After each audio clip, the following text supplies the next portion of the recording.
Ms. Block, would you like to start us off? And we'll go 876543219. No announcements tonight? Okay. District 7 is not here. District 6. Yes, I do have a couple of announcements this evening. Just really quickly, I want to say congratulations to the Antioch High School on the new turf celebration this past Friday. We actually got the celebration done before the rain and the storm started running everybody to their respective corners, but it is absolutely beautiful. And so if you get an opportunity, go and take a look at that new turf. It is fantastic. Also, we will be celebrating the new turf at Cane Ridge High School on September 19th at 6:30, so I'm super looking forward to that. So we're just doing all the new turf in Southeast Nashville. It's beautiful.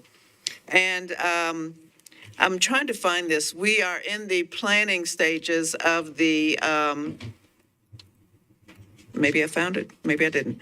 We are in the planning stages of the 2026 MLK Day events. And I wanted to announce, oh, I found it. Look at that for timing. We are once again doing a T-shirt contest, T-shirt design contest that will be open to all students that are in Davidson County Schools, enrolled in Davidson County Schools, grades K-8. The contest is open now. The information will go out to all schools. And there is a $250 prize for the winning design. And as I said, the information will go out to all schools, and there's a submission information, deadlines, and all of that on this information that will go out to the schools. But that contest is open now, as I said, to all students enrolled in Davidson County Schools K-12. And finally, there's been a change. Our next District 6 community meeting it will still be virtual, but it will be on September 24th at 6:30 instead of the 23rd. And that information is going to be posted on my social media, on Facebook and on Instagram. You will have to register in advance to attend that meeting, but it is absolutely free registration. But encourage all of the District 6 constituents to join me to have conversations. So that will be on September 24th. Thank you. Thank you. District 5. Do you have any announcements, Board Member Fain? No announcements, thank you. Okay. District 4.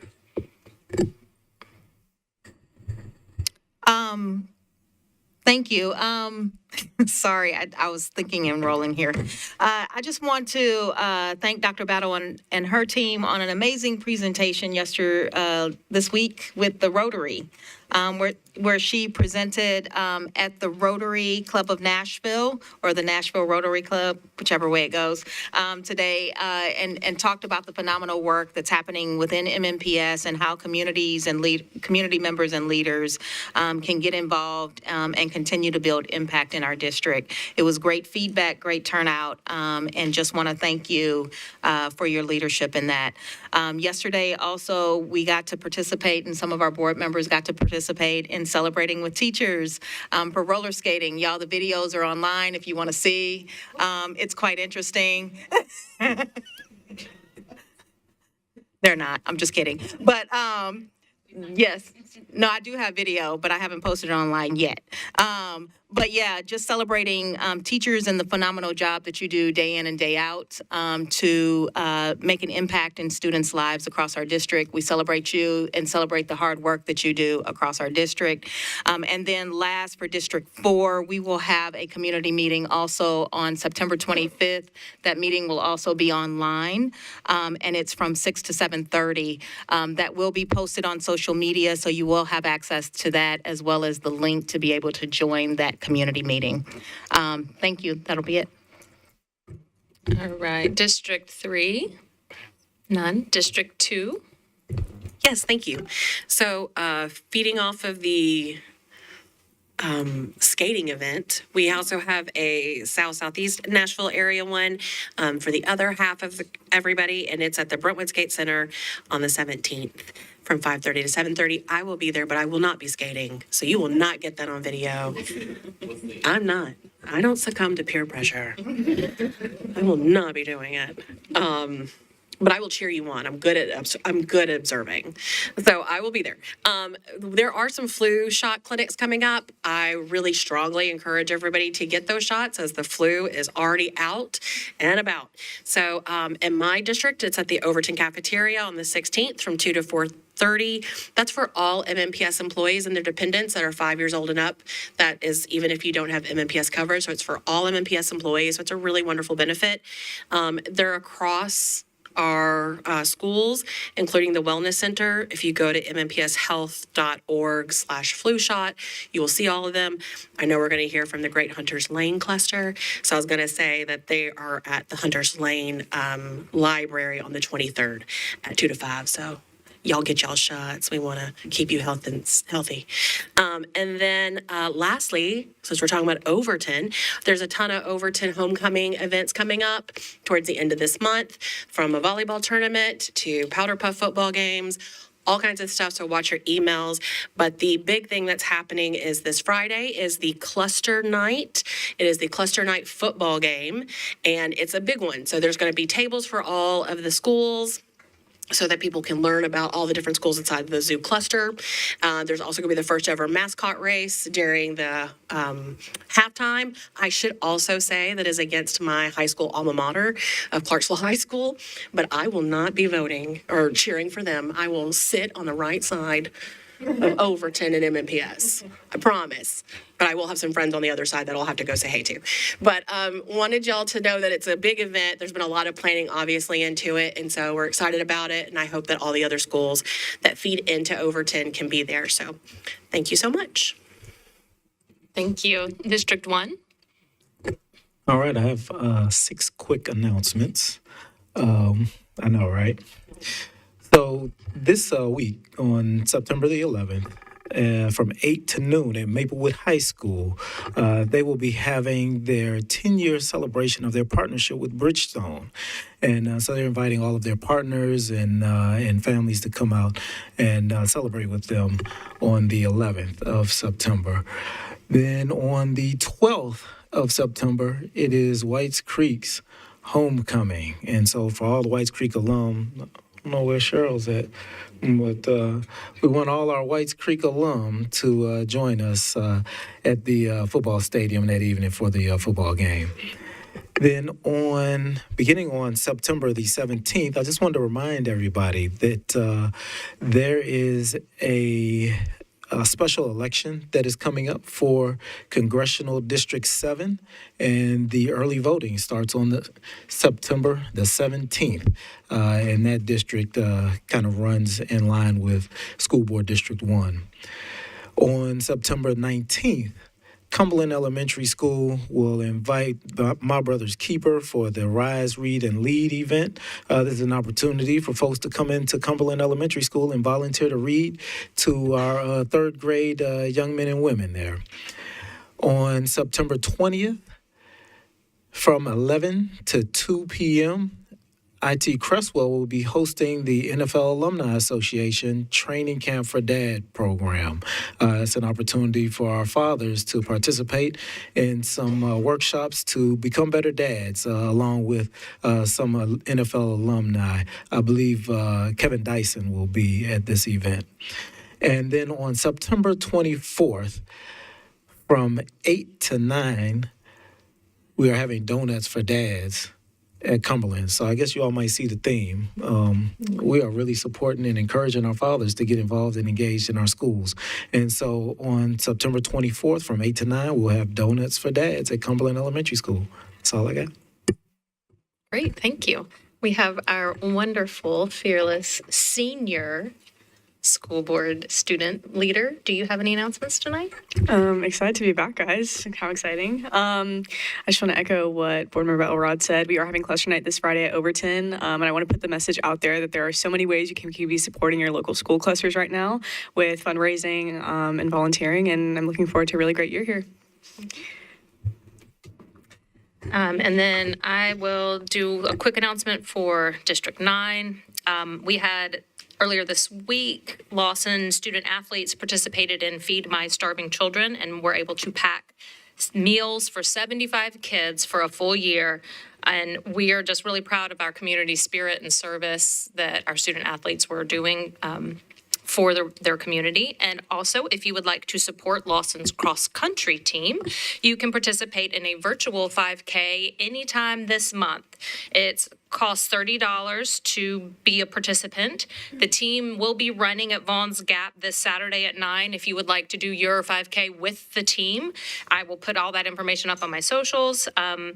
If you cannot make it this Saturday, you can always just run on your own and still be participating in that. So we hope that you will join us. All right.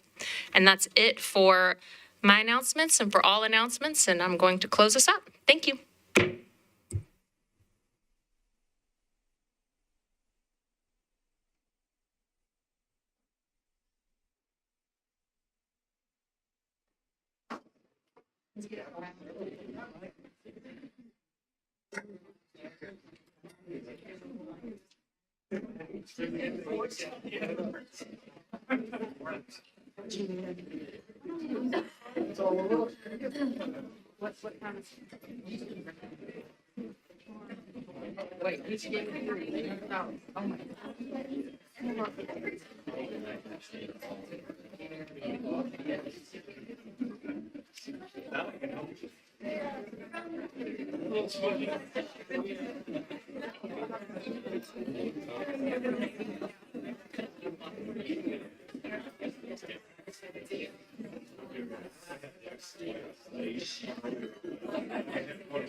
Good afternoon. We're going to go ahead and call the meeting to order.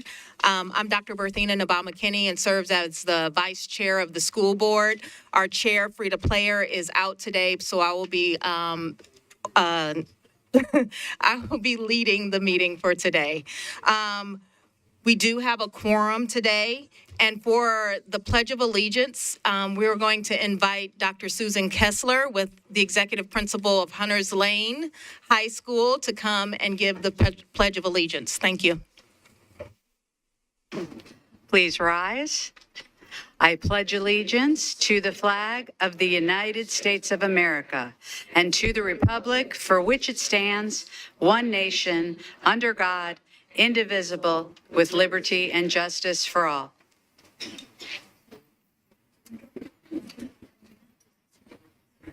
Thank you, Dr. Kessler. We will now begin with the student board member swearing in ceremony for our junior student school board member.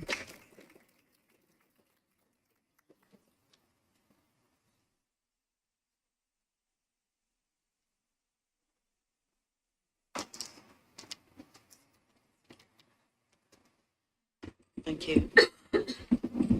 I'm super excited to swear this young lady in. Come on over. This is Ava DeCash. She is going to be serving as our junior student school board member. She will be sworn in today for the next 2 years, so pray for her. She has to deal with us. Okay, so Ava, repeat after me. I state your name. I, Ava DeCash, Do solemnly affirm do solemnly affirm that I will support the Constitution of this state that I will support the Constitution of this state and the United States, and the United States, and that I will perform with fidelity that I will perform with fidelity the duties of the office to which I have been selected. to do the duties of The duties of the office to do the duties of the office for of which I've been for selected, which I have been selected, and I'm about to assume. and I am about to assume. Congratulations.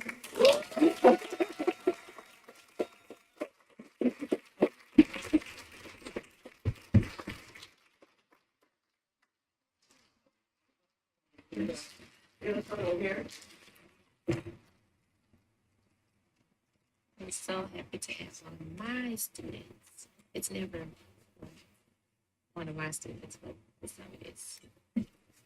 So I'm happy about that. Welcome, Ava, officially to the school board. We're glad to have you as the junior student school board member. We look forward to the insight you can offer us as a student and your perspective in policies and things that shape our school district. So welcome aboard. Glad to have you. We're going to give you a moment to introduce yourself. Hi, my name is Ava DeCash. I go to MLK High School. I'm currently a junior. I am very honored to have this role and serving my fellow students and people of MNPS. I hope to provide really great insight for our fellow board members to see the perspective of what it really means to be a student of MNPS.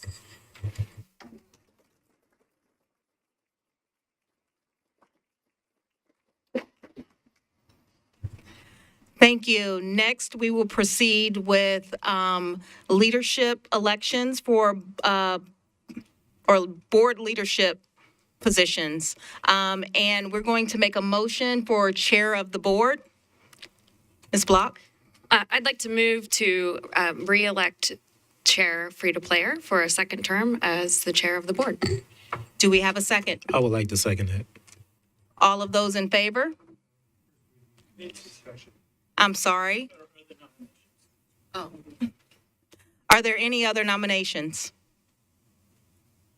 None seen. We're going to open it for discussion. Anyone have comments? All right. Now we will put this to a vote. All of those in favor? Anyone opposed? That is a unanimous vote. Chair Player will remain the chair of the board for the 25-26 school year. Congratulations. Next, we will have a nomination for vice chair. Madam Chair, I would like to nominate Dr. Berthina Nabal-McKinney as Vice Chair of the Metro Nashville Board of Education. Do we have a second? I'd like to second that. We will now open it up. I'm sorry, are there any other nominations? We would like to open it up for discussion. No discussion. All of those in favor? It's a unanimous vote. Thank you all for your support and confidence in me for the next school year. Thank you.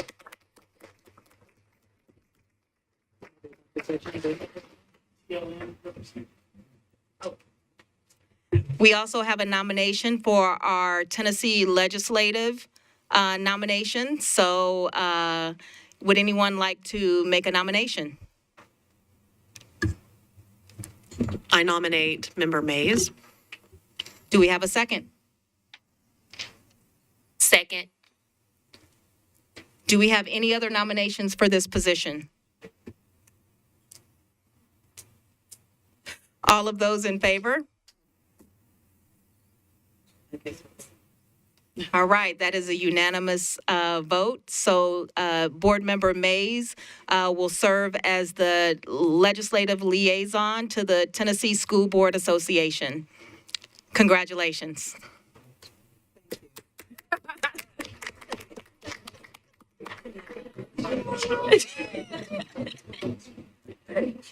That's hilarious. All right, now we will move to the adoption of the agenda. Can we have a nomination? Move to adopt the agenda. Do we have a second? So Second. moved. All of those in favor? Do we have a discussion on the adoption of the agenda? All right, do we have any discussion or modifications on the adoption of the agenda? I see none. All of those in favor to adopt the agenda? Unanimous decision. Thank you. We will continue. Now we will turn it over to Dr. Battle for awards and recognition. All right, thank you so much, Vice Chair Dr. Berthina Nabal-McKinney. Before jumping into recognitions, I want to take an opportunity to thank and congratulate our board chair, vice chair, and other officers on their elections tonight. Congratulations to everyone. Looking forward to working closely with you in the upcoming year. Also, congratulations to new student board member Ava DeCash. Congratulations to you on being sworn in as our junior student board representative. And thank you to Hannah, Hannah Wynn, for continuing her service as our senior board member this year. Ava, of course, is a junior at MLK. Hannah is a senior at John Overton, and we're really excited about their leadership on the board. In addition to that, tonight, I'm also excited to recognize 6 of our very own students who were recently honored by the National Education Equity Lab for their great work during the spring semester of the 2024-25 school year. Ed Equity Lab is an organization we started working with in 2023 to provide college courses from prestigious universities in our high schools. Ed Equity Lab believes what I believe, that academic talent is spread evenly across our schools, and we just need to make sure we're spreading opportunities out across the district to match the skills and ambition of our young people. Through Ed Equity Lab, we've had professors from Stanford, Howard, Spelman, Morehouse, Cornell, Georgetown, Arizona State, and the University of Pennsylvania, teaching our students in partnership with our own excellent educators. And these 6 students were recently inducted into the Ed Equity Lab Ed Equity Lab National Honor Society for outstanding work in their courses last spring. So I'd like to take an opportunity to recognize and honor all of these students. So students, when I call your name, please come up near the podium and face this admiring audience, and then we'll get a big group photo at the end. So first, we have Leandra Davis from Cane Ridge High School for her work in an international relations course with Georgetown University. So Leandra, if you're here, come on up. We also have Edgar Gomez from Nashville Big Picture High School for an Introduction to Leadership Studies class with Howard University.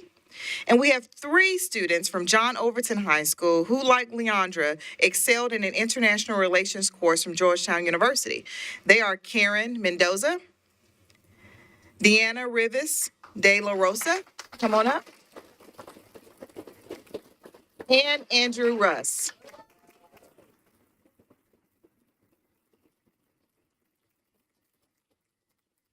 And also from John Overton, we'd like to recognize Ellen Ski for a course on the education of Black girls that was taught by Spelman College.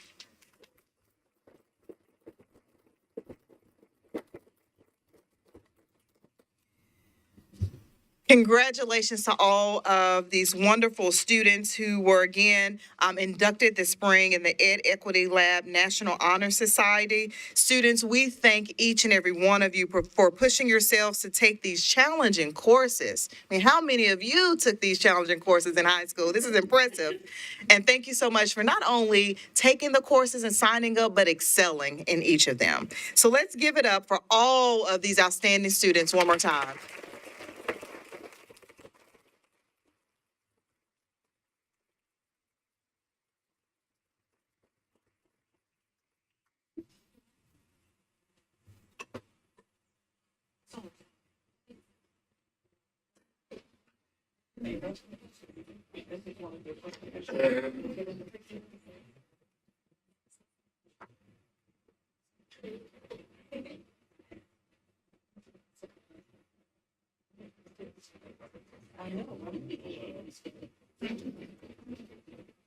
One, two.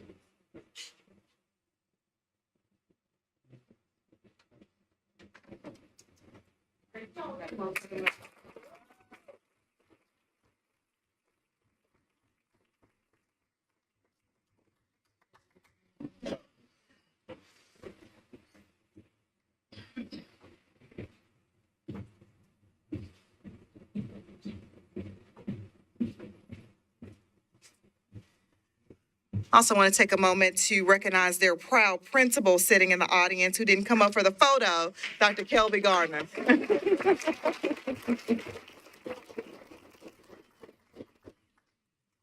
All right, again, congratulations to all of our National Education Equity Lab Honor Society inductees. Also tonight, we want to honor a group of schools that did some amazing work in the 24-25 school year. Each of the schools that we're going to highlight tonight demonstrated significantly more student academic growth than was expected in the Tennessee Value Added Assessment System, or TVAS. And as a result, all of these schools have earned level 5 status, the highest possible rating from the state of Tennessee. Now, just to give everyone a little extra context, if you get a level 3 for the year, you're doing well. You're doing what's expected of you when it comes to student growth. And then level 4 means you went above and beyond, and level 5 means you hit it out of the park. Well, we have 36 schools that hit it out of the park in the 24-25 school year.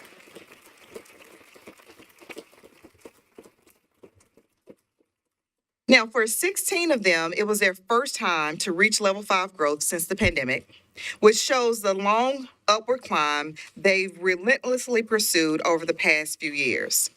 Another 9 of these schools have achieved level 5 status either 2 years in a row or 3 years in a row. Several have achieved it 3 of the past 4 years, and 5 of them are now 4-time level 5 recipients. None of those accomplishments are easy. They require lots of work, hard work, and heavy lifting by everyone involved. So principals, when you hear your school's name, please come up to the area around the podium. Again, turn around so you can be admired by this audience, and then we'd love to get a group photo at the end. And again, each of these leaders are representing their educators, their families, their students, their entire learning community, and we're super proud of what they have achieved. So, this year's level 5 schools, I feel like I need a drum roll so we can get started. All right. Here we go, y'all. Please give it up for Alex Green Elementary School.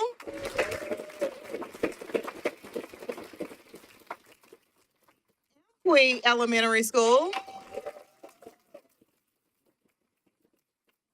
Andrew Jackson Elementary School.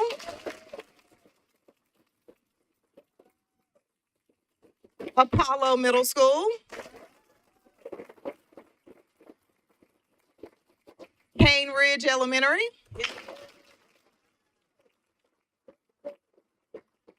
Cockrell Elementary,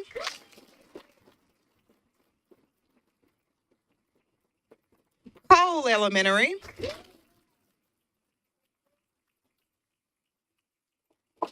Creve Hall Elementary, Croft Middle School, Cumberland Elementary,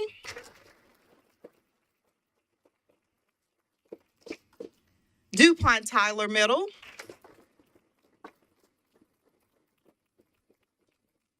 Eagle View Elementary,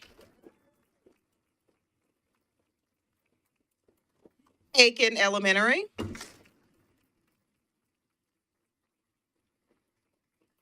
Early College High School,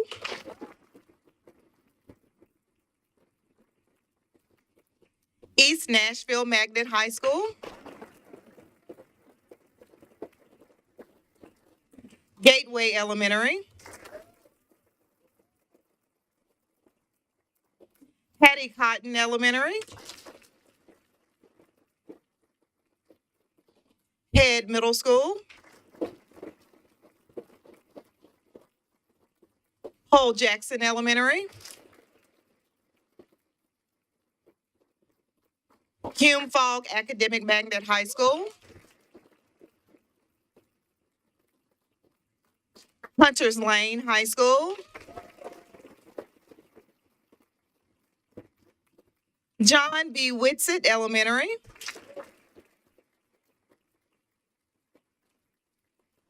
John Early Middle School,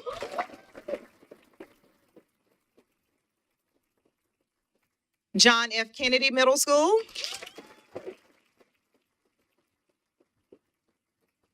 Julia Green Elementary,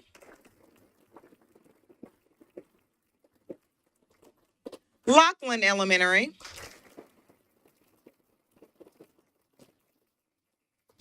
Martin Luther King Jr. Academic Magnet School,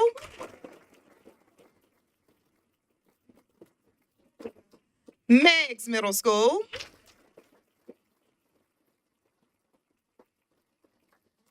Moses McKissick Middle School,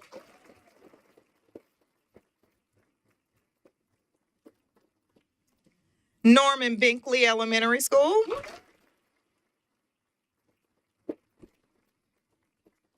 Schwab Elementary,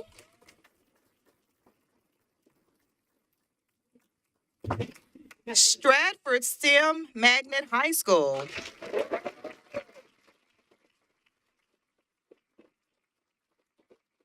Stratton Elementary,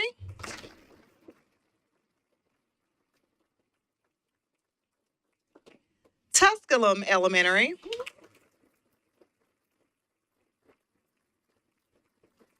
Two Rivers Middle School,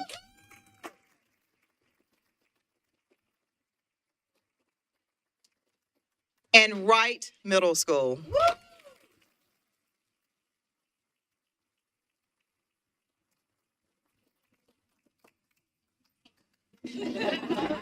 All right, I'm going to ask everyone to stand to their feet, and let's give it up for all of these outstanding schools.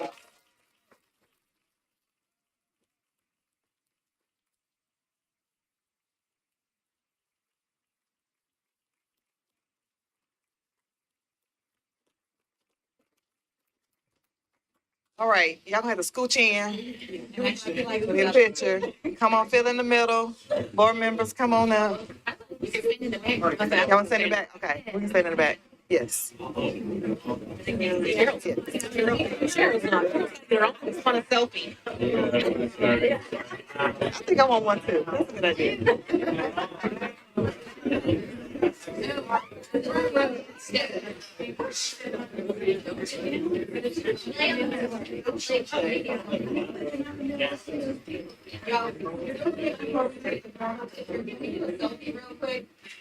Everybody in right here.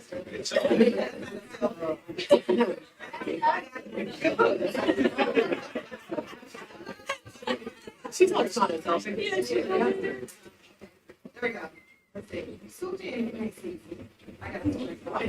right, 1, 2, 3. Okay, this one's okay. Y'all in? Everybody in? You got it? You got it? I got some folks over on that side. Here we go. Leaning in. 1, 2. That's all. Thank you. All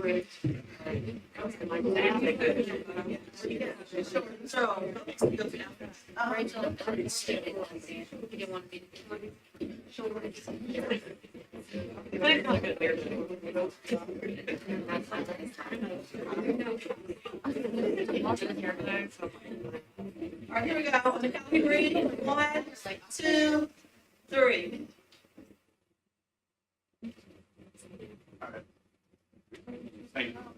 Congrats, everybody. Congratulations.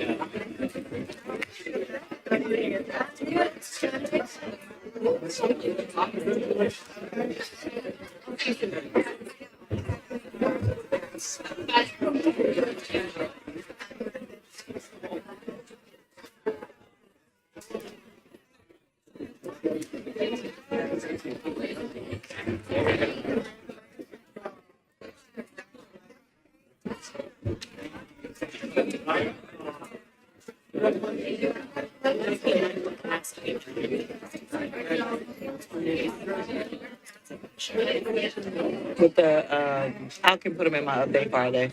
So you meaning how many times they, yeah, I got you.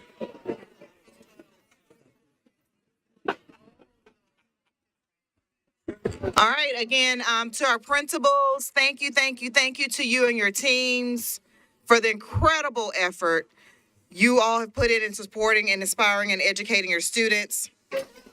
We're so proud of each one of our level 5 schools. Again, congratulations to all of our level 5 schools, all 36 of you.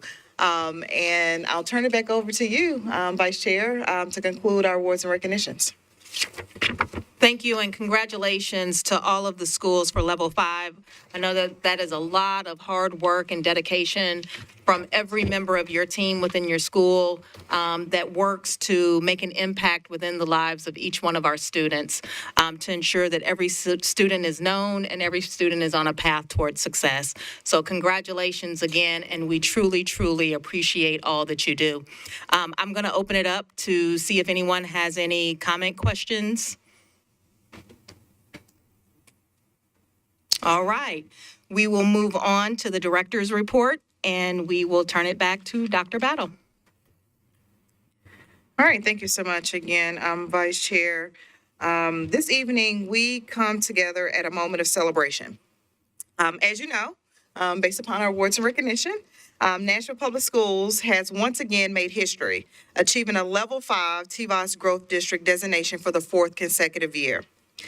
We know that this is no small feat. It reflects the unwavering commitment of our teachers, the resilience and brilliance of our students, and the steadfast support of our families, administrators, support staff, community partners, and of course, this board.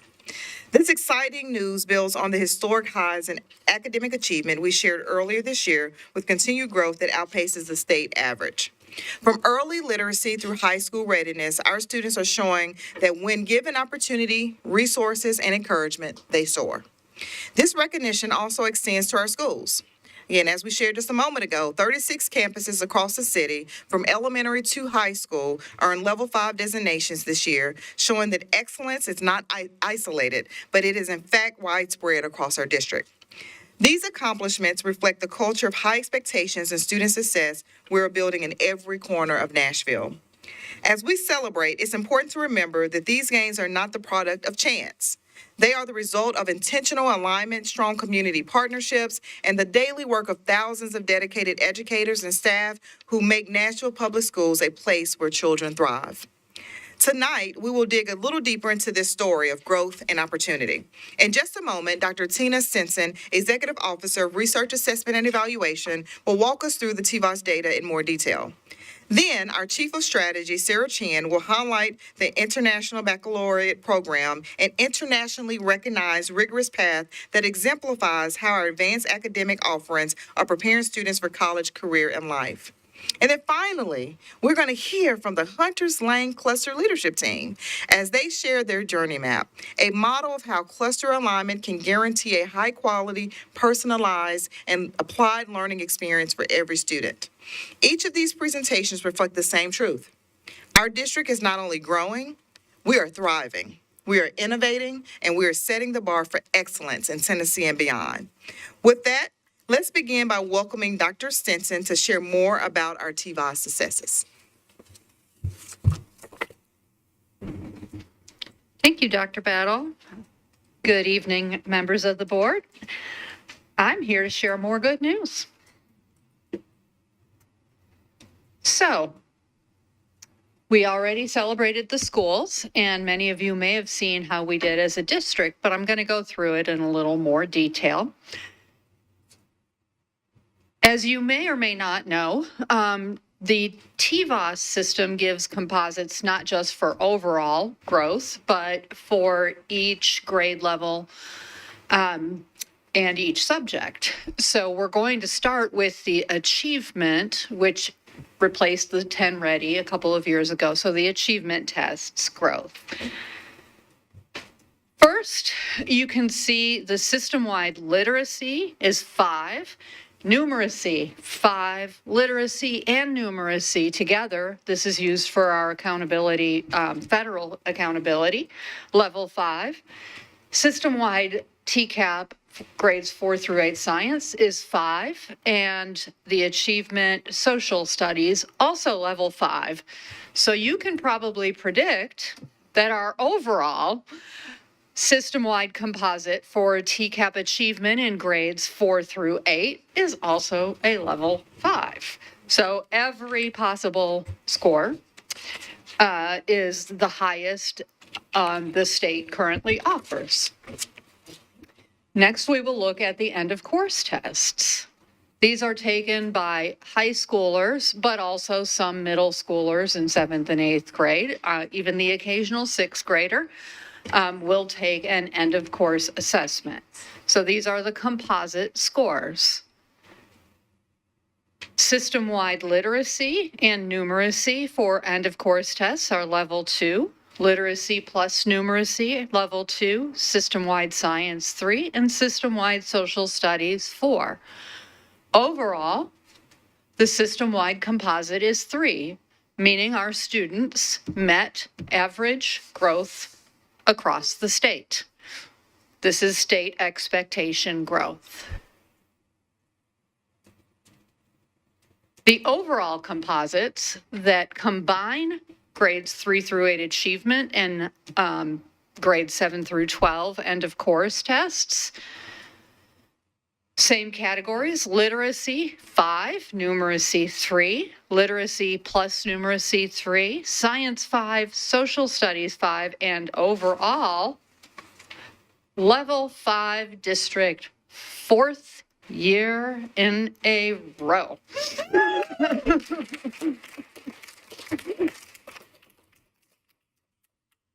This is the first time the district has ever achieved 4 years in a row of level 5 growth across all subjects and grades. We also have a little bit more data on student groups available on the site than we used to have. These are showing our student groups in English/ELA, math, science, and social studies. I'm not going to go through each one of these, but of course, this goes through 1 through 5, and every student group is meeting or exceeding state expectations on this. So it's not just that overall we are doing it for everybody. Again, the line is the state rate, just level 3 is standard. And finally, we want to share some really good news about our ACT. Again, for the second year in a row, this good, and third year, very good. ACT is the culmination score. So every single subject and everything that a student learns is reflected in these ACT scores. It's not simply English 1 to English 2, for example. It's everything. So, look at this. ACT reading, 5. ACT English, 5. ACT science reasoning, 5. And ACT math, 5. For an overall ACT composite of level 5. This is not easy to get, folks. It is really hard to move ACT scores. So that is a very short and hopefully sweet presentation. But I did want to add a little bit about schools. We just celebrated the level 5s. But our school level TVAS, this is not including charter schools. This is just MNPS run schools. I wanted to show how many schools got levels 3, 4, or 5, which is the vast majority of each school in each area getting these highest level scores. Keeping pace with the state is not easy because our state is also accelerating, right? So, you know, we're accelerating above and beyond the state in many, many areas in the state, as you know from NAEP scores, is also doing a little better than the nation. So with this, I'm going to turn it back over to you, Dr. Battle, or am I turning it over to Chief Chin? Me, it's fine. Okay. So as we move to the next slide, again, I won't go through the list of schools again, but to coincide with what Dr. Stinson has shared, again, 36 of our district-run schools are level 5 this school year.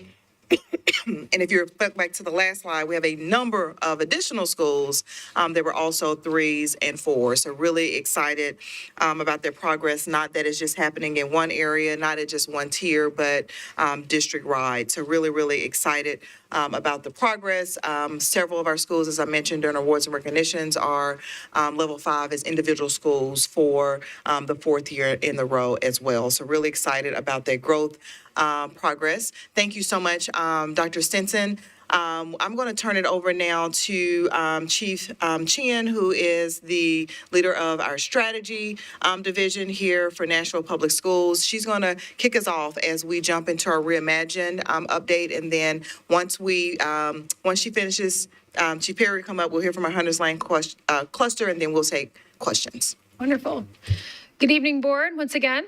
I'm so excited to be here with you this evening, sharing with you a little bit more about our early post-secondary opportunities at MNPS, and specifically some of those opportunities that we have available at Hunters Lane. So just to start us off, once again, I wanted to reground us in what it takes in Tennessee for a student to become a Tennessee Ready graduate. And as a reminder, Tennessee Ready graduate status is relevant for our students in terms of their accountability metrics for their high school. But truly more important than that, what it does is it articulates a high bar for what must be true of our students upon graduation for them to be ready for college and career. So there's 4 ways in Tennessee to become a Tennessee Ready graduate.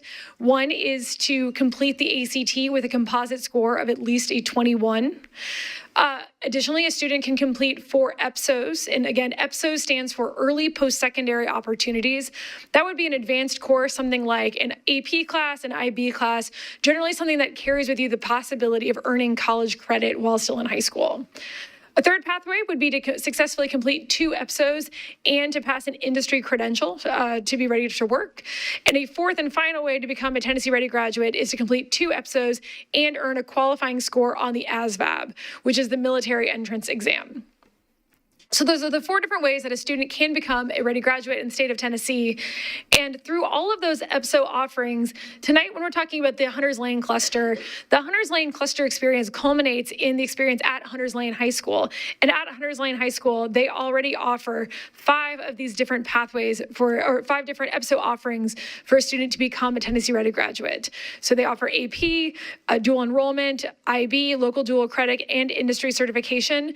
But tonight we're going to really be looking at the IB pathway because it's something that is really unique to the Hunters Lane. Not unique because we do have 2 other schools that have IB, but it is an extremely distinctive opportunity that students can get in the Hunters Lane cluster. So let's talk a little bit about what International Baccalaureate is. So the International Baccalaureate program is a very rigorous K-12 experience that ultimately culminates in these post-secondary opportunities for our students once they reach high school. So first of all, it is a recognized global standard of excellence. So the IB program and IB courses ultimately culminating in an IB diploma, these types of programs can truly be found all over the world and currently exist in 3 of our high schools at MNPS. So Antioch, Hillsborough, and Hunters Lane are the 3 schools that offer the IB program. They're rigorous and holistic courses. They are designed to challenge students' thinking academically. They are designed to foster critical thinking, to build their intercultural understanding, and drive inquiry-based learning. That is embedded throughout the K-12 experience for students who participate in these programs. The IB program does offer flexible pathways for students to complete the IB experience. So sort of the one that I think is most widely known is the full IB diploma, which is something that students can participate in and complete in their 11th and 12th grade years. But there's also the IB career-related diploma, and students don't necessarily have to participate in the full diploma experience in order to benefit from the IB program. Students can choose to take specific individual IB classes if those are offered in their high schools. And last of all, the IB program, like a lot of our other EBSO offerings, you can think about dual enrollment or AP courses, they do translate to colleges for credit when students take the IB courses and are successful in them. And that IB credential is respected by top universities, not just in the United States, but truly across the country. So this program does open doors to our students in terms of their college admissions, but also their possibility of earning scholarships and earning college credit so that they get a leg up once they are actually at college. So I want to talk a little bit about the full IB learner experience, starting with elementary schools and really how that prepares our students for college and career readiness. On the right side of this, you can see the image that IB uses that describes the IB learner profile. You can see a lot of this content overlaps with the ways that we talk about the portrait of a graduate at MNPS, the way that we talk about the AON professionalism rubric. Really, what do we aspire for to be true of our students upon graduation beyond just the numbers that we see on their transcript? So that is really the foundation behind what drives the IB experience in this K-12 continuum. So starting in elementary for our students who are preparing for the IB program, elementary IB and middle school IB experience offer students early exposure to rigor. So students are engaging in real world and inquiry-based learning, really starting in kindergarten, so they're on the path to this IB program. Additionally, the IB program supports students in skill development for their life beyond college, even from a very early age. So we embed in all of our schools those AVID strategies to make sure that our students are using those Y core strategies that prepare them for IB programming and ultimately can culminate for them, should they choose to do so, in the IB diploma experience when they get to Hunters Lane High School. And last of all, of course, this is really about cultivating that IB learner profile, that students are growing in their character as inquirers, as thinkers, and as communicators in alignment both with that IB learner profile, but also with MNPS's portrait of a graduate that builds on those same ideas for what should be true for our students upon graduation. And of course, our students are excelling in this International Baccalaureate program. So again, I mentioned on our previous slide that there are 2 different diploma programs that can be the culminating experience for our students once they have moved through that PYP program, once they're in high school and they're able to access the diploma program in 11th and 12th grade. For those students, our students take 6 college-level DP courses, plus the DP core. Completing that culminates in the IB diploma. For the career-related diploma, students in 11th and 12th grade can take 2 DP courses, complete a CTE pathway and the CP core. And then in terms of that college level rigor, again, our students can also just choose to take these courses individually if that's the right fit for them. And because Hunters Lane also offers a range of advanced courses, which is also true, again, of our other schools that offer the IB program, that can complement other comparable programs such as AP, dual credit, dual enrollment, other similar programs. So just to recap some of our student success in this area in 2025, we had 21 students across our district earn the IB diploma, and 68 students earned the IB career-related certificate.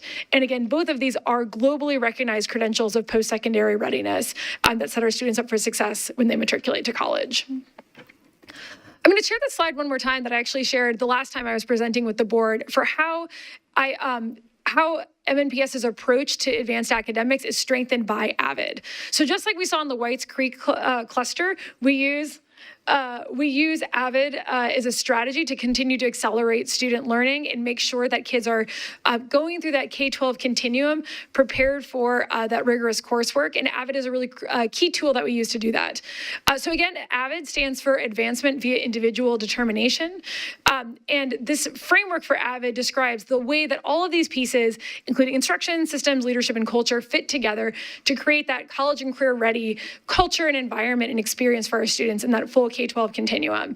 And once again, using these AVID strategies and that embedded AVID practice in that full K-12 continuum, make sure that our students are ready when they get to Hunters Lane High School to participate in our IB programming. So with that, I'd like to turn over to Renita Perry, our Chief of Academics and Schools, who will be introducing the Hunters Lane Cluster. Thank you.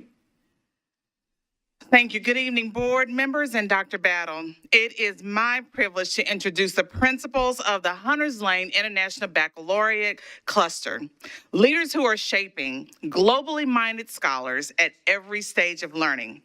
As a part of Nashville Public Schools Reimagined, one of our district's bedrock commitments is creating consistent feeder patterns and aligned academic programming across every cluster in our district. Why does this matter? It matters because consistency and coherence ensure that every student, no matter which school they attend in their neighborhood, have the same high-quality experiences, opportunities, and expectations. It eliminates gaps that can occur when programming is fragmented and instead builds a seamless journey from elementary to our middle schools to our high school. As you've seen in previous presentations with the Overton Zoo and Whites Creek Early College clusters, the Hunters Lane cluster is also a model of this vision. Together, our schools provide a comprehensive international baccalaureate continuum, a journey that begins with our primary years program in our elementary schools, continues with our middle years program beginning in our middle school and continuing in 9th and 10th grade. And finally, our students culminate with the internationally recognized diploma program at Hunters Lane High School. We have 2 certified IB schools at Goodlettsville Middle School and Hunters Lane High School. And all of our other schools in this cluster are in various stages in their pathway to IB candidacy. Alongside this IB pathway, the Hunters Lane cluster proudly includes 4 Magnet Schools Assistant Program schools. These MSAP schools deepen opportunities for theme-based learning, dual language immersion experiences, and international arts connections, ensuring every student has a unique, engaging, and high-quality options. I'd also like to add that today, you saw 4 of their principals being recognized as Level 5 schools. Together, our principals that you will hear from lead schools that are preparing schools to be college ready, career bound, and globally prepared, an educational journey that equips them not only for success in Nashville, but anywhere in the world. Hunters Lane clusters, come on up and let's take it away.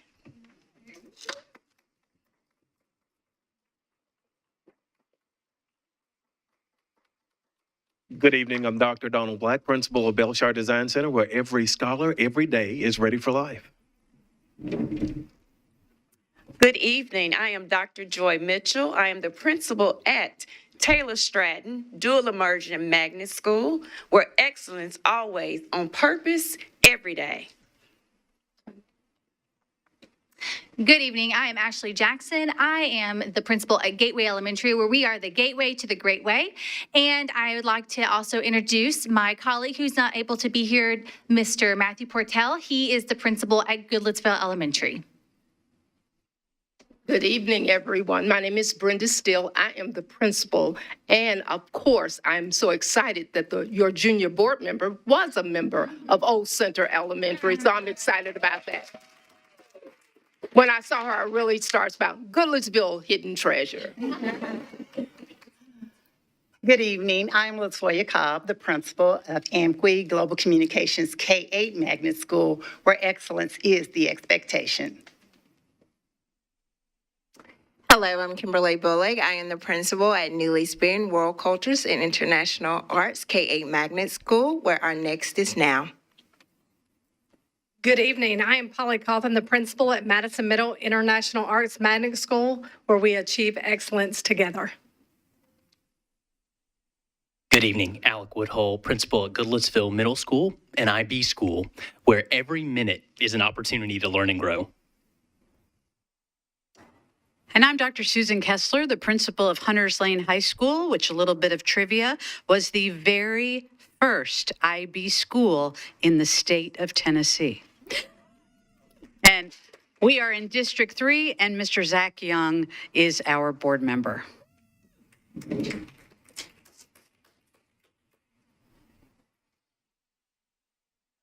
Good evening again. Before I get started, it is a true pleasure, really a true pleasure for the Hunters Lane cluster located in the Madison-Goodlettsville area of Metro Nashville to present our journey through the many experiences a scholar will encounter as they travel through the tiers in our cluster. Oh, what a journey. Oh, what a journey.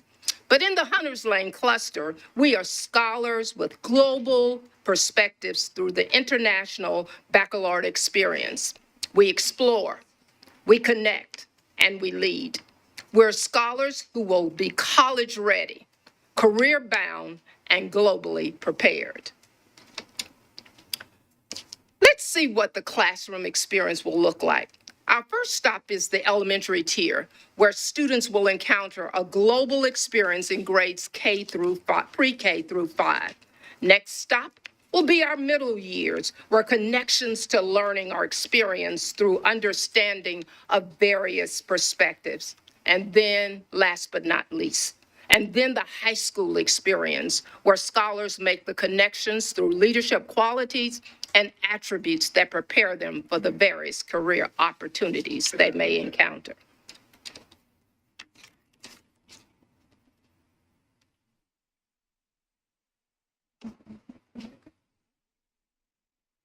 I'm back. So I'm here to talk about the elementary level.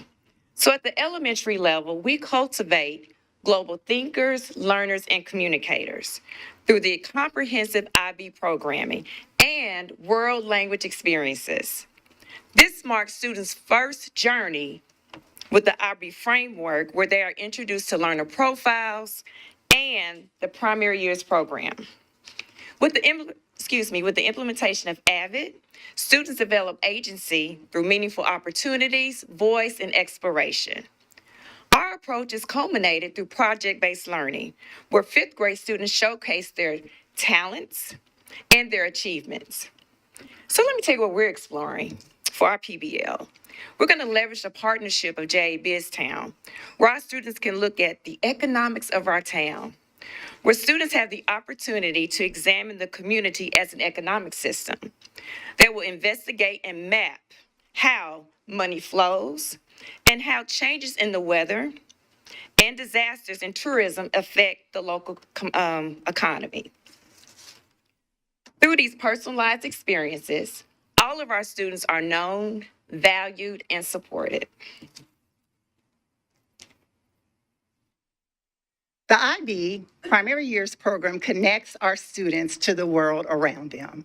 It allows our students to collaborate with community organizations and nonprofits by creating authentic service learning projects. Students don't just learn about their community, they actively partner with groups to create positive change. In addition, the PYP fosters international mindedness. We develop partnerships with schools and organizations around the world, giving our students opportunities to engage in shared projects, explore different cultures, and understand diverse perspectives. Some of our schools partner with MEG languages. This allows students to receive virtual Spanish instruction from a live instructor who lives in a South American country. The program's emphasis on research, critical thinking, and communication skills makes it a great natural fit for collaboration with colleges and universities. These partnerships open doors for mentorships, college visits, and enrichment programs, ensuring students see a pathway to higher education and lifelong learning. In the Hunters Lane cluster, every student is known, supported, and celebrated through strong connections and positive supports.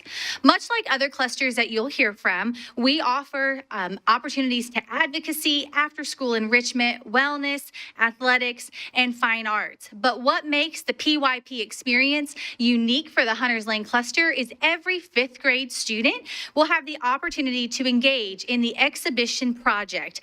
This exhibition project is a culminating task that connects the community and the global impact to our students' learning. The culminating task is self-reflective and it is also self-selected. It is a project that allows our students to demonstrate their understanding of the learner profiles in action. It is also research-based and it builds throughout the school year. It involves action. It connects local nonprofit organizations, connects students to mentors in the community, and like we've all said already, it has that layer of the learner profiles embedded throughout the entire year. Now, as we transition to the MYP experience, you'll see how the PYP foundation is solid and strengthened through the middle years experience. Well, now I'm excited to talk to you about the magnificent middle, the personalized experience. Our IB continuum fosters a seamless transition from elementary PYP to our high school DP. Through key student-led projects, the 5th grade exhibition, the 8th grade community project, and the 10th grade personal project that build agency, reflection, and action over time. Through the MYP's global context and intercultural focus, students engage with diverse perspectives, personalize their learning, and develop the confidence to advocate for positive change in response to real-world challenges. As our Northwest scholars move from primary years program to the middle years program, as Polly has stated, they bring foundational attributes with them that they have gained from PYP. They embrace this and enhance it through reflective and opportunities that only they receive during these years. They gain an opportunity to embrace STEAM, advanced academics. They embrace high school credit courses, and all of this supported by the AVID program. As students enter into 8th grade, they embark on a community capstone project. This is a project that explores their interests and their passion. They continue to build and relate on what they see can make a difference in their community. As our students enter into the middle years program and exit, they build partnerships, and my colleague would tell you about those. As MYP scholars, we support our students in building strategic connections with community organizations, nonprofits, businesses, and universities. We also prioritize building systematic wraparound supports for our students and robust extracurricular offerings that not only provide general support, but align with each trait of the IB learner profile so that students are well positioned and ready to take the final step to high school to serve and lead as global leaders. So when our students get to us at Hunters Lane High School, we're really looking to apply leadership skills. So that way students will take all of the international mindedness that they have learned in their K-8 experience and take those experience out to be global leaders who can solve problems worldwide via collaboration. And we can all agree that that is something that we can wrap our hands around. Our students have the 9th and 10th grade MYP, and then when they go into 11th grade, that is when they are in the DP, the diploma program. In addition, we are also in Academies of Nashville School, very proud of our wall-to-wall model academies that are offered for all of our students. And our kids get to take classes, not only advanced placement international baccalaureate, but we also offer classes that are taught at the college level through dual enrollment, not only with our faculty, but both nationally recognized and local faculty through universities such as Spelman College in Georgia, Cornell University in New York, and then locally Lipscomb University, Nashville State. There are many partnerships. And we're very proud that we have been able to have great success, where over 80% of the class of 2025 was accepted into the college of their choice. Hunters Lane students earned more university MNPS scholarships than any other zoned high school. And that has been a record that we've held for the past consecutive 3 years. And we earned a new record in 2025 of over $17 million in student scholarships earned by our kids.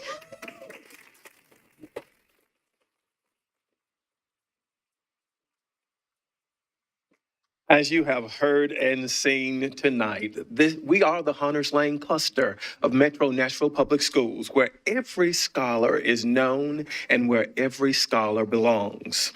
From project-based learning in elementary that launches that curiosity for students, to career connections and readiness in our middle schools, to leadership, collegiate coursework, and IB culmination in high school, our students are more than prepared to engage in a diverse perspective throughout the world.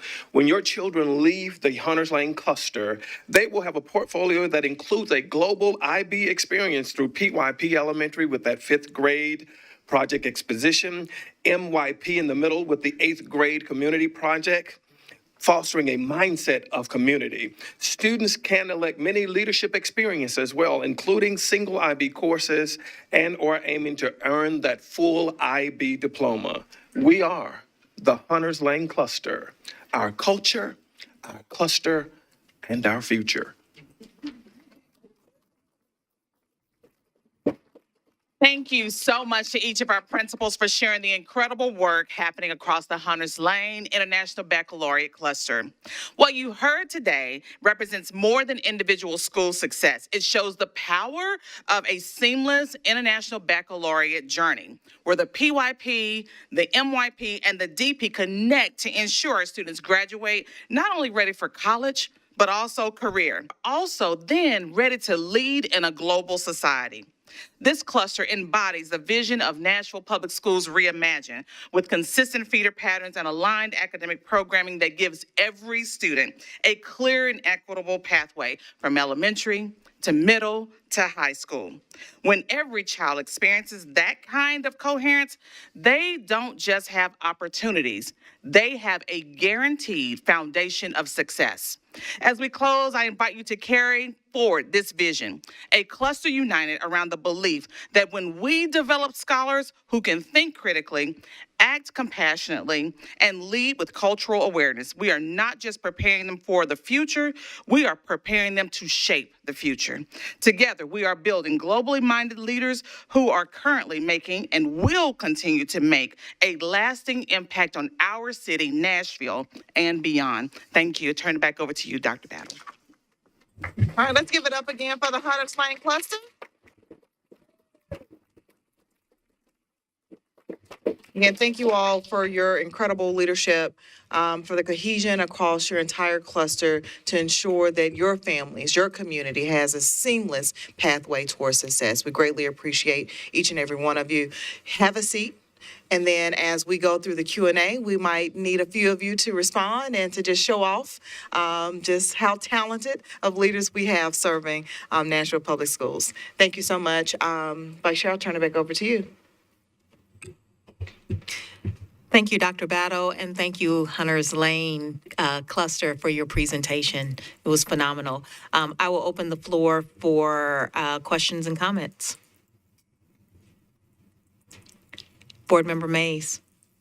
Yes, as I've said to the other clusters that have come before us, fantastic job. I know you're proud, but man, you give us something to be super proud about. So thank you to each and every one of you, and thank you to your educators, to your students, and to your families. You are doing a fantastic job. And Principal Mitchell, I just want you to know, I was a student at Taylor Stratton when it was the old Taylor Stratton, way back in the day. That's right, that's right. So well done, congratulations, and you deserve it. Thank you so much.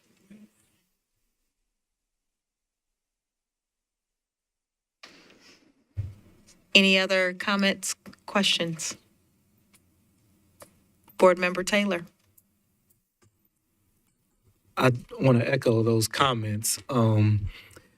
The Hunters Lane cluster borders several of the clusters that I represent as well. And then also actually have Bellshire Elementary School in my district. And so I get to hang out with Dr. Black and see some of the wonderful work that he's doing over there.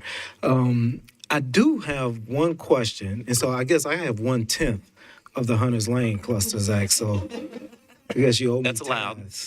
Okay. But I do have a question, and I don't know if this is for you, Dr. Battle, or, but I know we have 2 schools in that cluster that are, K through 8, and because I have families that have moved back and forth between the 2 districts, I get questions about why don't we have K through 8 in the Whites Creek cluster specifically. And so I just wanted to ask, how was that decision made? What are the benefits, pros and cons? And then just discuss that a little bit. Yeah, I mean, historically, we've really relied on our 3-tier system. What we experienced a few years ago was tremendous success in the Hunters Lane cluster. And as we had some movement within the portfolio of schools in the Hunters Lane cluster, it was a prime opportunity to continue that forward momentum. The families were choosing both Amqui and Neely's Van to continue to grow and learn.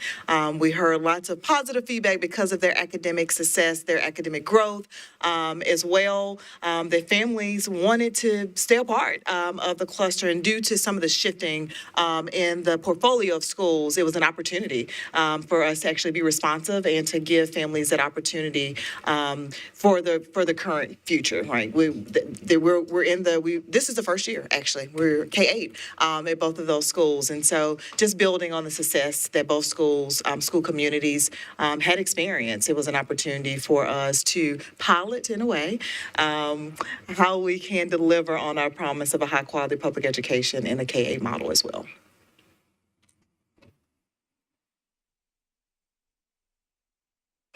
Board Member Block. This is all very exciting, and Hillsborough cluster is also IB, and so I'm excited to hear about another cluster IB and sort of how that's working, because the approaches are obviously similar and different at the same time. I was really interested in asking Dr. Kessler a question about the university MNPS uptake, if that's okay. I'd be really curious. That's very impressive to consistently have the strongest uptake of the scholarships. Can you just talk more about what it is that you've been doing and any advice you might have for other schools? Sure. Well, actually, and the district has asked us to talk with other schools to talk specifically about that. We did that this summer for Chief Chin. The number one thing is that we truly believe that getting our students these scholarships and these opportunities is a make or break difference in their lives. And so although we're all tasked with many, many things that we all have to do, we see this as the thing. Sorry, probably one of my children. We see this as the our entire mission is to get our kids off to the college of their choice with scholarships because we know how life-changing that is. Many of the Hunters Lane kids are first-generation college goers. So are many of the Hunters Lane staff. I was first generation, and so we understand those core principles that make being a first-generation college goer different than people who have the benefit of generational, and it's something that bleeds into everything we do, from our classes to our monthly college days, to our activities during our one lunch, to what we do with our kids. For example, we currently have 42 students at Belmont University who are Hunters Lane alumni who are earning a full scholarship, including food, including their residence halls. It's over $250,000 opportunity for each of those students. Well, we have those kids come back and talk to our kids. And so then they see other Hunters Lane warriors who have earned the diploma. And so we're able to do that through some of our flexible time, and we encourage kids to do it. Just today, we had over 40 different students in meeting during lunch with one of the Vanderbilt University recruiters, so that way they could talk about those scholarships, because our idea is not that you have to use an MNPS university scholarship, but we want to have that kind of support and be able to propel you to wherever you want to go. So when we send kids to the Citadel, when we send kids to Duke, when we send kids to Pepperdine, we make it our business to learn whatever it is that those kids need to know, because as former first-generation kids, as parents, we know it's a very, very difficult process, and it seems sometimes too big to even put your arms around. And so we partner with families and say, let's do this with you. And we've had really great success. And it's something that is led by our counselors, but it's something that our teachers do, our administrators do. We do it in the hall as we're telling you to get to class. Where are you on getting your FAFSA in? And those kinds of things. And so when you live and breathe getting kids to college, what happens is they end up going to college. Thank you. I appreciate that. My first job in the state of Tennessee was with I have one more question for you, if you don't mind. Sorry, I'm annoying like this. Was with Gear Up Tennessee, and so my father was first generation college growing. I was not. I had that advantage. Yeah. I was talking to someone in the college access world today just about how much that near peer idea matters. My other question though for you is just about at least in the IB program at Hillsborough, what I tend to see is people who are the kids who are in that program are probably not first generation. How does that work within your programs, either DP or CP, and are you looking at that when you're doing the work with the scholarships, et cetera, et cetera? Absolutely. At Hunters Lane, our diploma program enrollment mirrors our regular full high school enrollment. We actively recruit kids to be part of the DP. And I'll tell you, sometimes kids are like, well, because part of getting the Hope Scholarship, remember, is a 3.0 GPA. And so sometimes students are disincentivized to take advanced coursework because it's so important to get the Hope Scholarship. And so our role is to do exactly what their parents want us to do, and what we would do as parents, where we're pushing them and saying, no, you can get A's and B's in advanced classes, in the IB classes, in AP classes. If students begin to feel that they struggle or they worry, we don't allow people to just get out of them. We set up a meeting of all of the teachers and the parent and the student, and then we're able to put in intervention, not just during the day, but we use some of our flexible time that we have at lunch to do intervention. And so that can quickly and easily get kids who may fall behind in a class or over a certain amount of time to catch back up immediately. because that's the number one thing about keeping kids on track is not letting them get behind, or once they are behind, getting them right back up immediately. Because it really is just like running a marathon. And if you get too far behind, you may be reluctant to drop out of the marathon. Thank you. I appreciate it. I did have one more question. This one's for Dr. Battle, though, I think. Thank you very much, Dr. Kessler. And also congratulations to you and to all of y'all who, on both this presentation and then I know several of you were level 5 schools too, so congratulations on that. So Dr. Battle, my one question is about, so the ACT score, the ACT level 5. So let's say this, you said level 3 is what we should be getting, what anyone should be getting. That's annual growth that is equal to that of the state. On ACT scores, we were level 5. On the EOCs, we had some level 2s mixed in with level 3s. Do you have any thoughts on just what's going on, where, if there are improvements where they are to be made?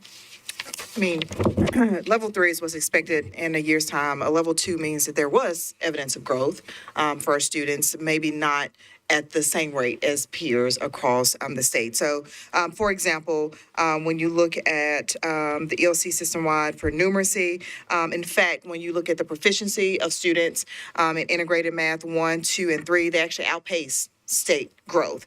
What we're digging into, that while we've had that significant proficiency increase, we're continuing to dig into the rate at which we were able to decrease the number of students who were performing at below and approaching, right? We know that they both declined, but did they decline at the same rate as their peers across the state? So still great news and positivity with regards to achievement, and we're always going to take achievement when it comes to students meeting or exceeding expectations.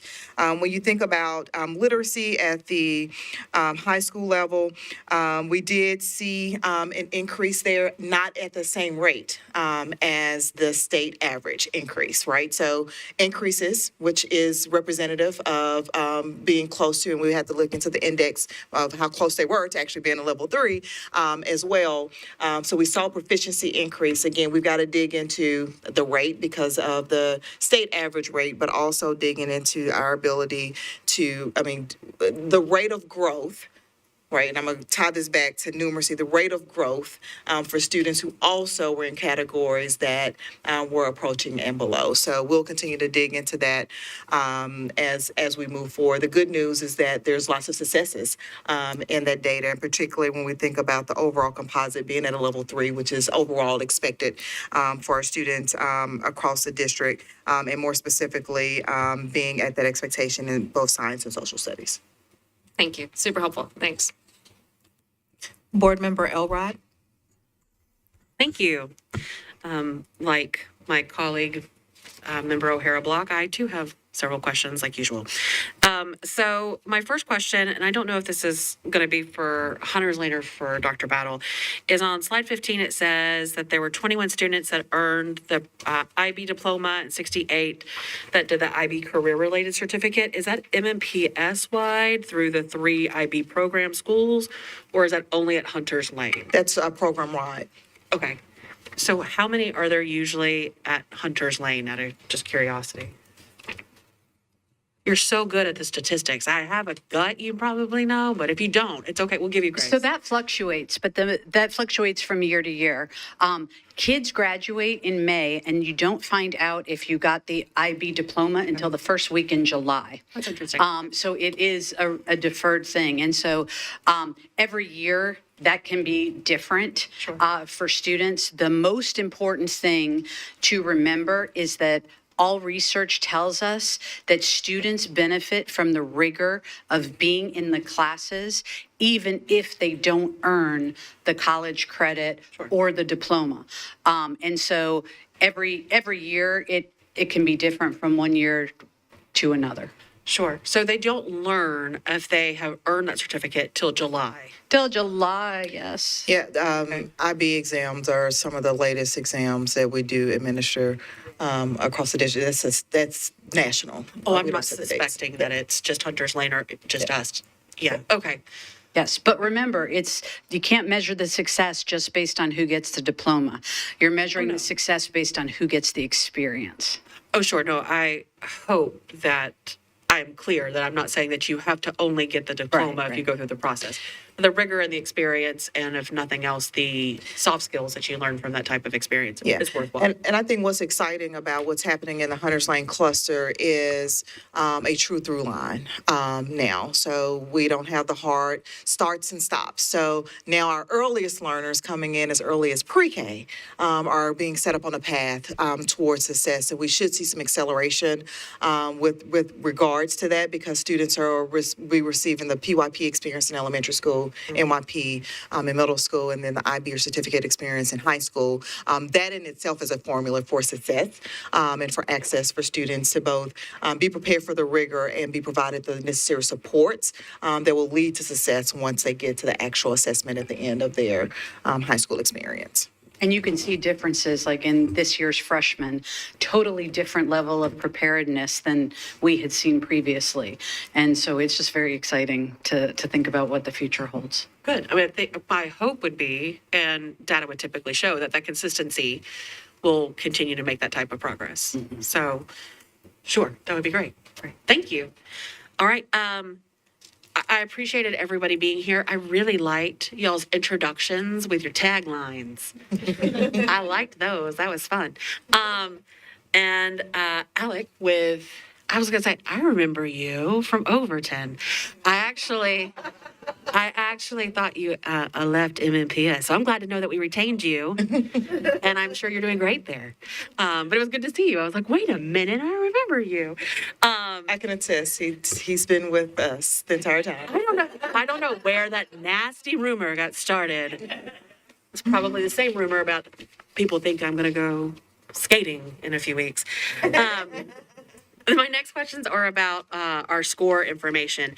I am hoping that we can get some board education on what is the difference between system-wide literacy, system-wide numeracy, and then the combined system-wide literacy and numeracy numbers. Since they are consistent throughout, can we have an explanation for everyone's information of what the difference is between those and why those are important? Yep, so Tina, feel free to check me here if I get anything wrong. So what you have first is growth for grades 4 through 8, which is TCAP or achievement. Then you have end of course exams, which happen at the high school level.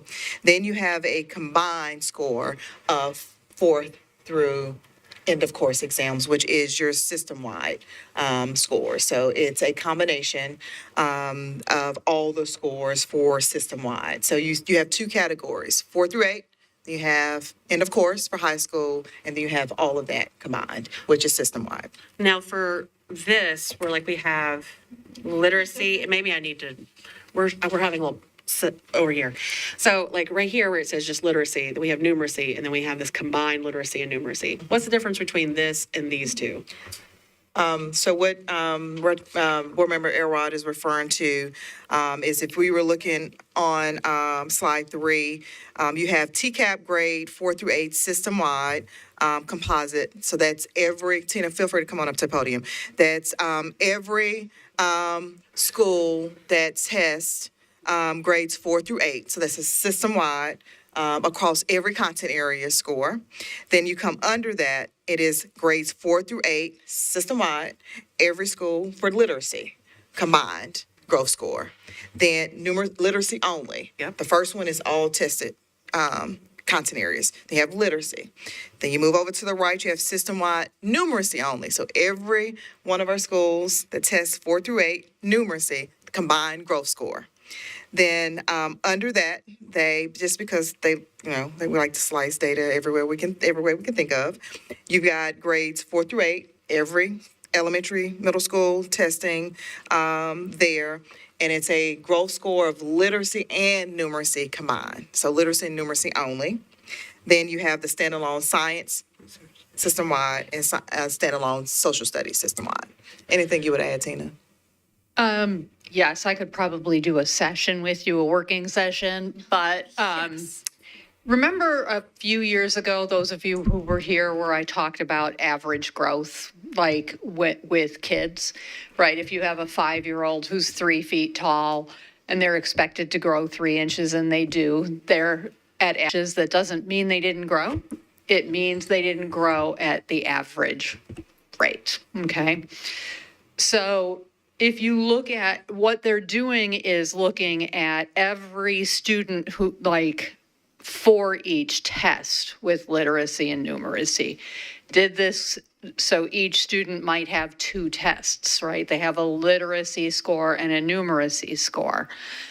And those are all each taken separately. Like if you extend my analogy for a second to boys and girls, like you can have a boys. Did we have extra growth for our boys? Did we have extra growth for our girls? And it could be average for each of those, but just a little bit above average. But when you combine them into a larger population, you can say, okay, for sure, we had above average growth. That's kind of what we're doing here. So you could technically have TCAP, literacy 3, numeracy 3, and overall 5. Because it's looking at each student test, not each student test in a subject. And that's also how the composite is arrived at. They're looking at each student test for each subject and looking at growth. And the level 5 is really a measure of statistical significance. Does that help? It may or may not. My understanding is that the literacy and numeracy combined score is used for federal accountability of some type. Is that, well, what, I guess I'll just ask you, which one is that? Or what is that? So yes, so it depends on whether you're talking about school or district, right? So at the school level, system-wide literacy and numeracy is used. Okay. At the district level, system-wide literacy and numeracy is also used, but it's for grades 3 through 5, 6 through 8, and for high school. So there's 3 different scores used in the federal accountability. Okay. And then for the state accountability, it's the entire composite that's used. Okay. I appreciate everybody sitting through that. As I actually have gotten the question before of why are we having this combined number? And I haven't been able to give a good answer. I admittedly don't know if I'm still going to be able to give the best answer, but it'll be a more educated answer. I appreciate that. I knew it had something to do with the federal accountability. It is interesting about how we could have 2 different literacy and numeracy achievement numbers and still get a 5, but we hope to not get to that place as we've been 5s all the way across.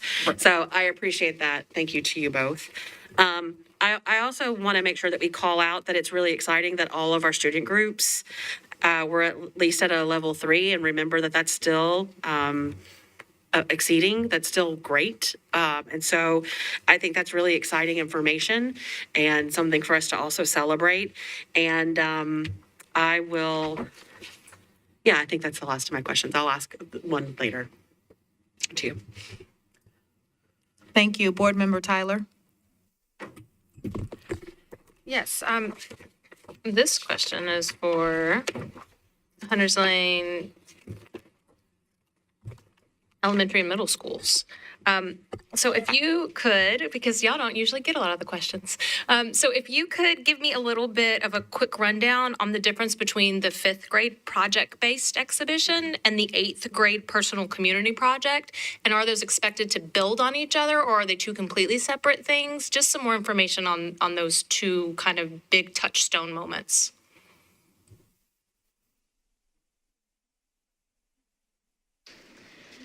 I was voluntold. So in full transparency, this is the first year that fifth grade for our entire cluster will have that expectation to complete the exhibition. So we're kind of learning as we go. But in fifth grade, it is the idea that it builds throughout the entire year, and it is something that they have personal interest in. And so they can have that buy-in, they can have that autonomy and that agency, and then those learner profiles can come to life. And so it becomes kind of a collaborative project where we bring in those wicker strategies, and then the students are able to present that. I think kind of like what we used to think of as a science fair project or something like that, but they can present that in an exhibition where people can come through, they explain it. But the thing is it has some sort of impact in the community. So for example, if they like the Humane Society and they want to learn to knit, and then they may knit blankets for the Humane Society, so there's an impact on the community. Now, there is the idea that it can carry into the middle school. I'm not as well versed in the middle school area if you want to pick that up, but it can continue and have that through line, but it doesn't necessarily have to, because our children's interests do change. Their academic exposure and their rigor changes as well. So it allows them that flexibility. And then it also may pivot to as far as what groups they may be communicating with and collaborating with to continue that extension in that project. Does that answer your question? Just like super quick. One, we are excited now, and I think the word coherence was used, that now like pre-K through 12, that we're now able to partner with our elementary schools and come like participate in their fifth grade exhibitions, so that we can use and leverage those for middle school. Dr. Portell and I at Goodlettsville, we're so close. We both walked across the street to each other's campuses to collaborate this summer.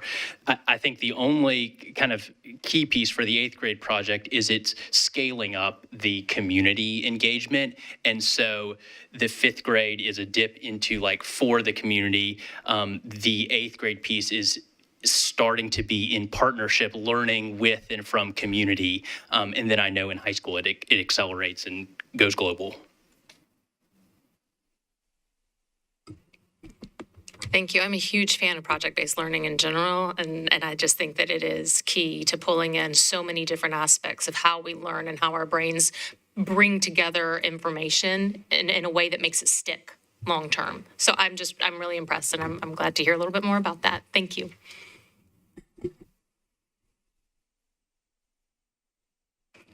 Student School Board Member, Ms. Nugent. Oh, Wynn, sorry. Okay, I also had a question for the Hunters Lane cluster. Just out of curiosity, I go to Overton, so our main EPSO is ACE. What does IB examination look like, and how does this like follow your mission of developing global leaders? So the students have both internal assessments that they take, and then they sit for a formal test, and just like an AP test or what you do for Cambridge. And they are, because they have classes that are SL, which means standard level, they're 1 year, and then they have HL, which are higher level, and so they're longer. And they take them at the end of the HL, and they are a very lengthy test with a lot of not just multiple choice, but essays, that sort of thing, and they're pretty rigorous. And whereas, for example, AP tests, a 3, 4, or 5 is passing, IB has a different scale. So you start to pass at 4, 5, 6, and 7. And then universities do accept IB credit just the same way they accept AP credit, a certain number, and it depends on what the university says. Nice, thank you. I also want to say I also remember you, Mr. Woodall, and it's good to see you. You've made a really good impact on me, and you're always delightful, so thank you. I feel really lucky because I moved recently in MLK and saw Ava like so proud.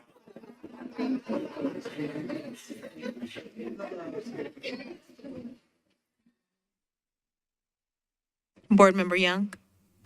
Thank you. I have a very long list. No, I'm just kidding. I am, so for so many reasons, I'm really proud of the Hunters Lane cluster. And one is not just only because I get to represent it, but also because it's where I lived my entire life. And so many of my friends and my family have been students at all the schools. And whether, I mean, even my stepbrother went to Hunters Lane and Gillespie Middle and Elementary, and seeing all of this kind of come to fruition now, and all the how someone can go from pre-K and through 12th grade now, and this IB tied in all the way through.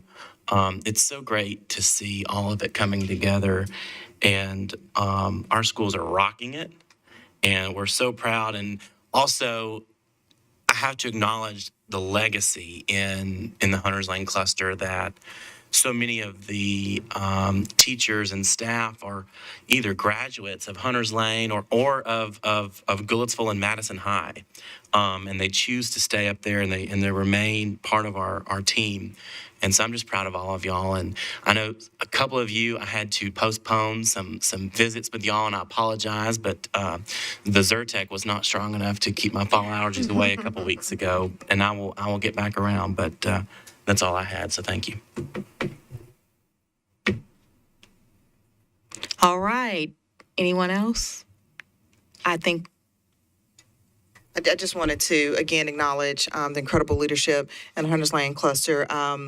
You know, a lot of folks don't get to see all the behind-the-scenes things, but they have been growing and learning and just digging into who they are and how they wanted to represent the Hunters Lane cluster. So I appreciate you all, because I know it took lots of long hours and travel sometimes, and just extra meetings to make sure that you're building a cohesive cluster as you envision. So just grateful to each and every one of you. Thank you for the work you lead. Again, we have level 5 schools, reward schools, exited priority school status schools, just national leading schools in the Hunters Lane cluster. I also want to acknowledge ED Celia Conley, who has been working closely with the Hunters Lane cluster. Thank you for your leadership and commitment as well.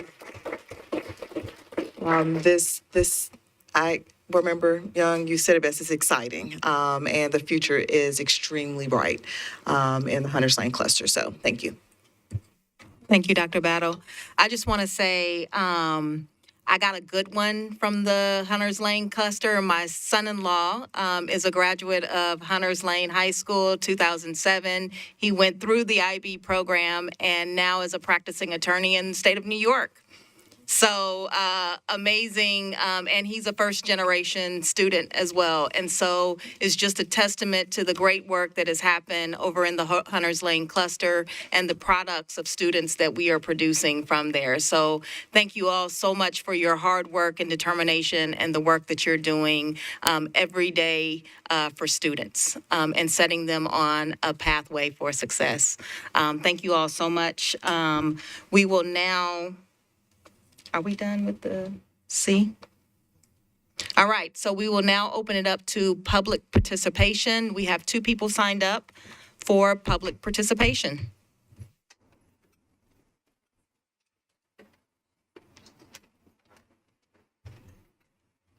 All right, during public participation, each person who will come up to speak will have a total of 2 minutes to present to the board. There is a timer on your right or left. Vanna has shown us, Board Member Tyler has shown us where that is positioned. When that 2 minutes is up, the timer will go off, and we will open it up to the next participant. If you were not able to get all of your speech or comments within that 2 minutes, feel free to email each one of the board members, and we will be happy to respond accordingly. First up is Philip Rich.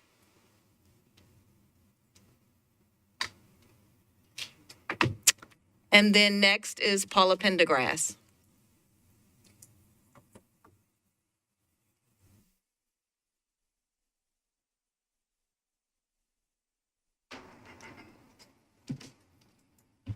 Good evening. Good evening, Madam Chair, school board members, and Dr. Battle. I am Dr. Paula Pendergrass, the president of the Metro Nashville Education Association. I want to begin with gratitude. Every person who serves on the board, leads in the central office, works directly with students, or supports them as family or community members, shares a common goal, ensuring that every child in this district has access to a strong, safe, thriving public school. As your union president, sincere appreciation is extended for the recently updated Memorandum of Understanding. That agreement reflects a shared commitment to collaboration, transparency, and respect for educators' voices. These are uncertain times.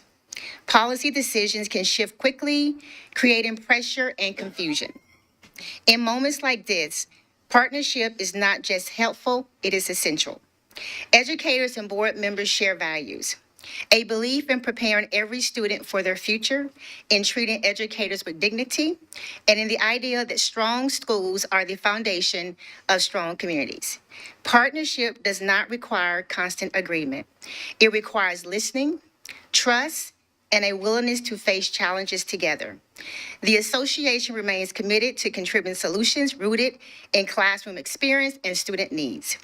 When educators are heard and when leadership acts in unity, public trust grows, talented professionals stay, and students benefit from the stability they deserve.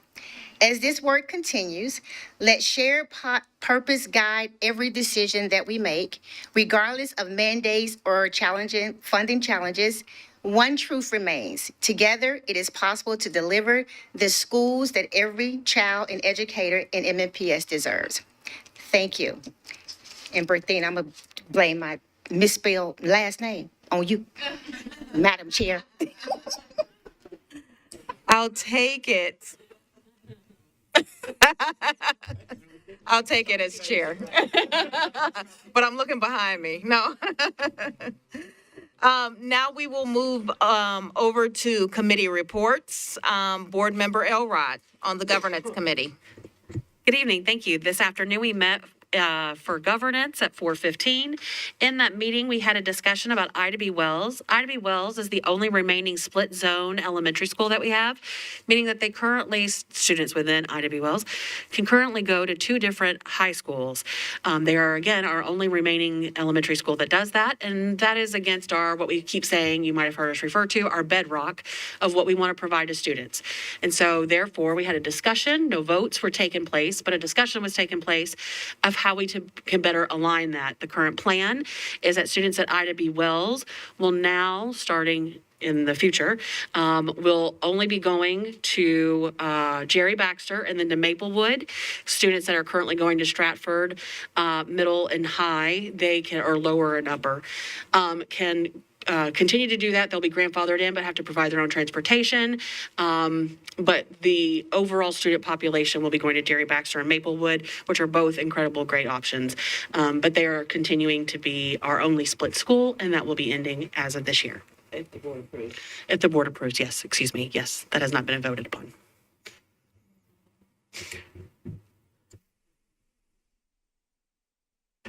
Oh, I'm so sorry. Yes, there is a community meeting next week. Robert, do you know what those details are, or is somebody going to be able to? Thank you so much for helping me out. That information is being sent to families tomorrow, along with many other communications, particularly for those that have been impacted by any changes. And I see that we have. It's October 16th, 5:30 p.m. at Ida B. Wells. Next week. September 16th, Ida B. Wells. We sent the communication out. It's also on the website as well. Thank you so much. Thanks, Sean. All right, thank you, Board Member Elrod. Now we will move on to the consent agenda. Can we have a nomination to pass the agenda? The consent, a motion to pass the consent. Move approval. Second. Thank you. We will open it up for discussion. No discussion. We will raise it to a vote. All of those in favor?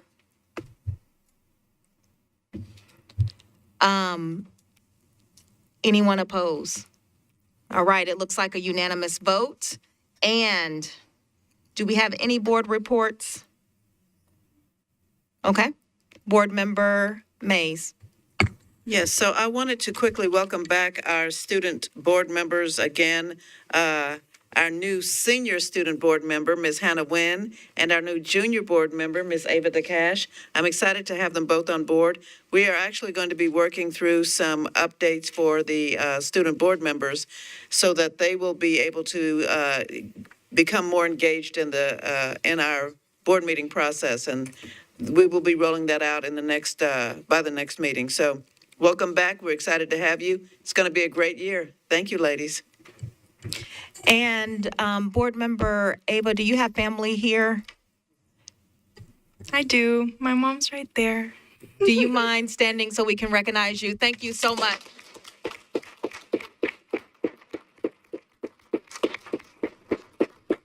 And as we adjourn the meeting, we do want to bring Ava and her mom up and do a picture with board members so that we'll have that, if that's okay.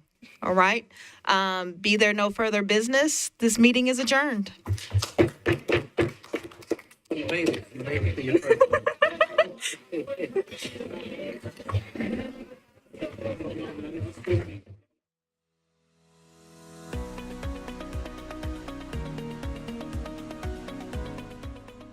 This has been a service of the Metro Nashville Network.